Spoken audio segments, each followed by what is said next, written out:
बिस्मिल्लाहिर्रहमानिर्रहीम। अस्सलाम वालेकुम वरहमतुल्लाहि वबरकातुहू। तबखीर मैदा पर सवाल है कि तबखीर मैदा है 6 माह से आराम नहीं आ रहा। आप बस ये मैं आपको चंद हदायत दूंगा, आप उन पर अमल कर लें। इंशाल्लाह किसी तरह का भी तबखीर मैदा का कोई मरीज़ है वो इंशाल्लाह इससे ठीक हो जाएगा। तो मज़ीद गुफ्तगू शुरू करने से पहले मेरी आपसे गुजारिश है कि अगर आप मेरे चैनल पर नए हैं तो चैनल को सब्सक्राइब ज़रूर कर लें और साथ नीचे घंटी के बटन को भी प्रेस कर लें ताकि नई आने वाली वीडियोस जो है उसका नोटिफिकेशन भी आपको मिल सके। हाँ, अगर आपके जहन में कोई सवाल है तो आप कमेंट बॉक्स में कमेंट करें, इंशाल्लाह मैं उसका जवाब ज़रूर उस पर वीडियो बनाने की कोशिश करूँगा। तबखीर मैदा क्या है?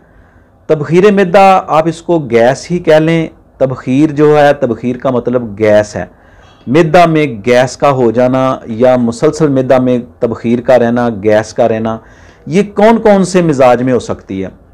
असाबी उज़लाती तहरीक में, असाबी गुद्दी तहरीक में, उज़लाती असाबी तहरीक में और उज़लाती गुद्दी तहरीक में तबखीर का मसला जो है ना वो ज़्यादा पाया जाता है। तो पेट में गैस बहुत ज़्यादा बनती रहती है, मरीज़ जो है इससे बहुत ज़्यादा तंग होता है, बाज़ औक़ात सीने में जलन होना शुरू हो जाती है। आज मैं आपको इसका बहुत ही आसान और सादा हल बताने लगा हूँ। आप इन 3-4 मेरी जो हदायत हैं उन पर अमल कर लें तो इंशाल्लाह आपको सारी ज़िंदगी तबखीर मैदा का मसला नहीं होगा और इंशाल्लाह इसका जड़ से ख़त्म हो जाएगा। आप अद्विया से भी बच जाएंगे। नंबर 1, खाने पर खाना आपने नहीं खाना। इसका क्या मतलब है खाने पर खाना नहीं खाना? जब तक आपको शदीद भूख ना लगे तब तक आपने खाना नहीं खाना। उसकी वजह क्या होती है कि जब हमें भूख नहीं होती, 3 घंटे बाद, 4 घंटे बाद या हम थोड़ी थोड़ी देर बाद कुछ ना कुछ खाते रहते हैं तो हमें भूख नहीं होती, हम वैसे ही खाना खा लेते हैं। तो पहले से मौजूद जो मैदा में ग़िज़ा है वो अभी हज़म के अमल से गुजर रही होती है, वो अभी हज़म नहीं हुई होती, मुकम्मल उसका जो है ना वो हज़म नहीं होता। तो उसके ऊपर जब दूसरी ग़िज़ा जाएगी तो वो पहली वाली ग़िज़ा जो है वो दूसरी आने वाली ग़िज़ा के साथ मिलकर बुखारात पैदा करेगी, वहाँ वो एसिडिटी पैदा करेगी, तज़ाबियत पैदा करेगी। अगर तज़ाबियत वाला मिजाज है यानी उस ग़िज़ा को वो ख़राब कर देगी। तो इससे क्या होगा? तबखीर का अमल तेज़ हो जाएगा। तो इससे सीने में जलन, गले में जलन और तबखीर का अमल, पेट में गैस, कार्बन रिया बहुत ज़्यादा बढ़ जाएंगे। एक सूरत ये है कि आपने खाने पे खाना नहीं खाना जब तक आप समझ लें कि जो हमारा मैदा है, स्टोमिक है, वो मुकम्मल साफ़ नहीं हो चुका, भूख से चमक नहीं चुका। आप उस भूख को याद करें जब कभी आपको वो भूख लगती थी कि आपको शदीद भूख लगी हो तो आप कहें जी अब मुझे शदीद भूख लगी है, मुझे फ़ौरी खाने की ज़रूरत है। इस सूरत में आपने जो है वो खाना खाना है। एक सूरत और होती है कि उसमें पेट में अजीब सूरत हाल होती है जिसको हम पंजाबी में कहते हैं खो पड़ना, तो उस पर आपने खाना नहीं खाना। वो मैदा में मौजूद जो रतूबतें होती हैं उसकी वजह से खो पड़ती है।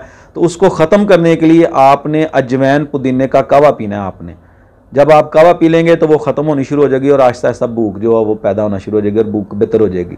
दूसरी सूरत, खाना खाकर आपने बिल्कुल, जब भी आप खाना खाएं, सुबह खाएं, दोपहर को खाएं या शाम को खाएं, और खाना अगर आपको 3 जो रोटी आप खाते हैं, चपातियां खाते हैं, 2 की भूख है तो 1 खाएं और उसको दांतों के साथ अच्छी तरह चबाकर खाएं। सबसे पहले पानी पिएं। पानी बर्फ़ वाला ठंडा यख पानी बिल्कुल इस्तेमाल ना करें, ताज़ा पानी पिएं तो बहुत बेहतर है। अगर नीम गर्म पानी पिएं, मौसम सर्दी का हो तो नीम गर्म पानी पिएं। पहले पानी पिएं, दरमियान में पिएं और बाद में पानी ना पिएं। इस तरह करने से इंशाल्लाह आपकी ग़िज़ा अच्छी तरह हज़म होना शुरू हो जाएगी। पहले उसको अच्छी तरह चबा के दांतों से ग़िज़ा को इस्तेमाल करें। ये ना हो कि आप उसको जल्द से जल्द निगलने की कोशिश करें, ऐसा करने से भी तबखीर का अमल तेज़ हो जाता है। तो उसको अच्छी तरह चबा कर जब ग़िज़ा को आप इस्तेमाल करेंगे तो इंशाल्लाह अज़ीज़ तबखीर का मसला आपका ठीक हो जाएगा। जलन नहीं होगी, मैदा में तज़ाबियत नहीं बनेगी, मैदा में ग़िज़ा ख़राब नहीं होगी, इंशाल्लाह आपका मसला ये भी ठीक हो जाएगा। अब तीसरी सूरत इसमें आपने ऐसा करना है नंबर 3 पे कि जब भी आप सुबह शाम खाना खाएं तो आधा घंटा से 1 घंटा तक वॉक ज़रूर करें। जब आप खाना खाकर बैठे रहेंगे तो तबखीर का अमल तेज़ हो जाएगा। जो मैदा में ग़िज़ा है वो उसका हज़म कमज़ोर होगा, मैदा पहले ही कमज़ोर है तो वो हज़म कमज़ोर हो जाएगा उसका, उससे गैस, कार्बन रिया ज़्यादा बनेगी। जब आप चलें फिरेंगे, वॉक करेंगे तो इंशाल्लाह आप बेहतर महसूस करेंगे। तो वो खाना भी आसानी से हज़म हो जाएगा और वो तेज़ाबियत भी नहीं पैदा करेगा और मैदा में तबखीर और गैस का अमल भी रुक जाएगा। बात ज़हन नशीन निकाल लें कि आप एक्सरसाइज ज़रूर किया करें। सुबह शाम 2 टाइम 10-15 मिनट एक्सरसाइज ज़रूर करें, वॉक भी करें, एक्सरसाइज भी ज़रूर करें। ये मुख्तसर सी हदायत थी। अब इसमें आपने ग़िज़ा कौन सी खानी है? ग़िज़ा आपने गुद्दी उज़लाती ग़िज़ा, उज़लाती गुद्दी से गुद्दी उज़लाती ग़िज़ा तक अभी आपने ग़िज़ा रखनी है। गुद्दी असाबी भी खा सकते हैं लेकिन वो कम खानी है। ग़िज़ा में कौन कौन सी चीज़ें हो सकती हैं? काले चने शोरबे वाले बनाकर इस्तेमाल कर सकते हैं। इसके अलावा मटन शोरबे वाला बनाकर इस्तेमाल कर सकते हैं। बादाम और सौगी मिलाकर इस्तेमाल कर सकते हैं। खजूर खा सकते हैं, मेथी खा सकते हैं, ये चीज़ें आप इस्तेमाल कर सकते हैं। इसके अलावा सब्ज़ी और गोश्त बनाकर, यानी शलजम, कद्दू, टिंडियाँ, काली तोरी, हलवा कद्दू, उसमें गोश्त मटन जो है वो मिलाकर आप वो भी खाने में इस्तेमाल कर सकते हैं। शदीद भूख पर खाना खाना है आपने। साथ कावा जो है वो अजवैन और पुदीने का लाजमी रखें। इन हदायत पर आप अमल कर लें, इंशाल्लाह 10 दिन में आप बेहतर महसूस करेंगे। 1 माह तक इसी तरह अमल करें, 2 माह तक अमल करें। अगर सारी ज़िंदगी ऐसा करेंगे तो आप इंशाल्लाह बहुत ज़्यादा बीमारियों से भी महफूज रहेंगे। मैदा की आपको कोई तकलीफ़ नहीं होगी। जो पेट भर जाता है वो भी आपका असल हालत में आ जाएगा, साथ लग जाएगा।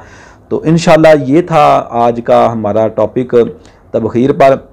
अगर इसके मुतल्लिक़ कोई और सवाल हो या कोई और आपके जहन में सवाल हो तो कमेंट बॉक्स में कमेंट करें, इंशाल्लाह उस पर भी वीडियो बनाएंगे। इजाज़त दीजिए। अस्सलामु अलैकुम वरहमतुल्लाहि वबरकातुहू।